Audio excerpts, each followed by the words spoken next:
Hello everybody, welcome back to my YouTube channel and welcome back to my shop. Today I'm going to show you how to work a handle off the glue up. So basically the finishing steps of how to work your handle, and we're going to be doing this on this small little knife today. So let's get started. Okay, so the first step is to decide which type of machine you're going to use. So I'm using a Habs 3-wheel grinder, and it has a disc sander mounted to it, and over there you can see there's some attachments you can put on, and they have the option to put a flat platen on it, but I don't have that option on it right now, or I don't have the platen actually. So I'm gonna use this disc sander to flatten my handle, because you want something flat for the beginning steps to keep everything symmetrical on both sides. So let me show you on the down view on how to do that. Okay, so the first step is to bring your handle to the platen and hold it flat like that, so you can sand it flat with the whole bolster right through the whole handle, so that it is even on both sides, because your handle material, your bolster material are similar to each other. Okay, so when you're grinding any handle material, if it is carbon fiber, G10, animal bone, synthetic wood, anything, it is really bad for your lungs to breathe it in, and especially if you're in like the small shop I am in, the dust accumulates in the air. So remember to use a face mask.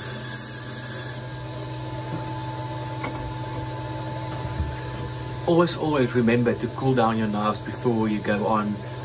If you don't cool down your knives, the glue will actually separate from the metal and your handles will fall literally off, and you don't want that. That's the worst thing ever.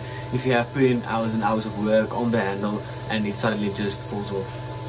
Okay, so now that your taper is done and the front of the bolster is being sanded, you can start working on your backwards taper. As you can see, it gets thicker in the middle and then it narrows down to the end of it. This is all down to personal preference. Sometimes I will actually not taper it to the back and only do a taper from the front to the back.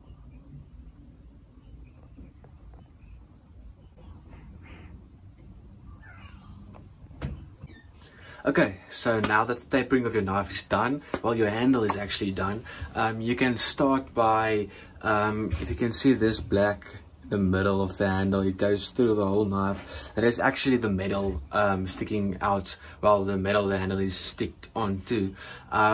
So you can now go ahead and grind the excess material off with a 180 grit belt.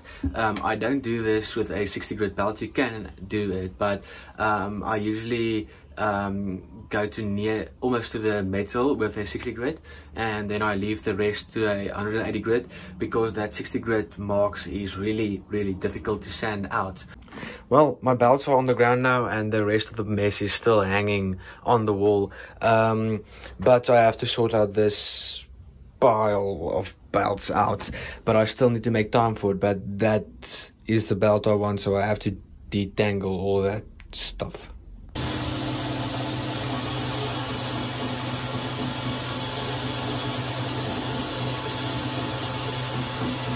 Okay, so now that the handle and the spine of the knife is now flush with each other, you can go from a 180 grit to a 400 grit, and taking out all these little scratches in the spine of the knife. Okay, so now that your knife is sanded 400 grit around the spine, you can start by smoothing the edges around the whole knife on the bottom side as well, but I'm not gonna do the bolsters edges. I'm gonna keep them sharp, because the handle, I'm only gonna do the handle because the bolsters is gonna get a picture of a giraffe on both sides of the handle. So let me quickly show you how to do that, and if you're done rounding out the corners, you can choose. It depends on what type of finish you're going to put on the knife, well, on the handle and on the bolsters. If you're going to do a mirror finish, you have to do a lot of hand sanding, and I have a quick way to do to do a mirror polish on the bolsters, but it is required to have a disc sander for it. But I will also show you in this video how to do a mirror polish on a bolster without any hand sanding. The only hand sanding will be required on the handle itself, where it is not flat, but I will show you everything right now.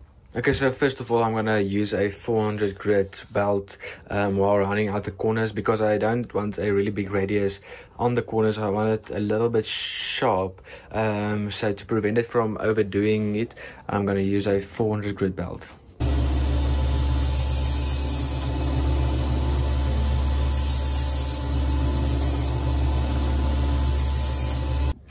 Okay, so now that all the curves and everything is done on the knife, and it feels good in the hand, it is time to put a mirror polish on the bolsters. So first you want to do is to put 600 grit paper on your disc sander. I haven't done it yet, but I will do it now. And then you literally just sand it like you would if you're tapering the handle to the bolster.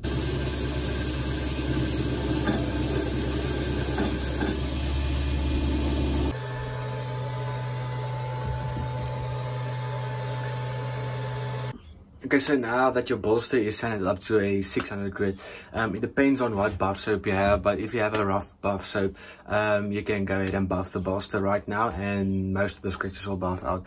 If you have a finer buff soap, and only one buff soap, you should go up at least to 1000 grit, with the same process I just showed you.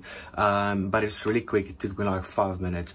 But with that, I'm gonna end this video, guys. Can you please like and follow, give me a subscribe please, for part 2.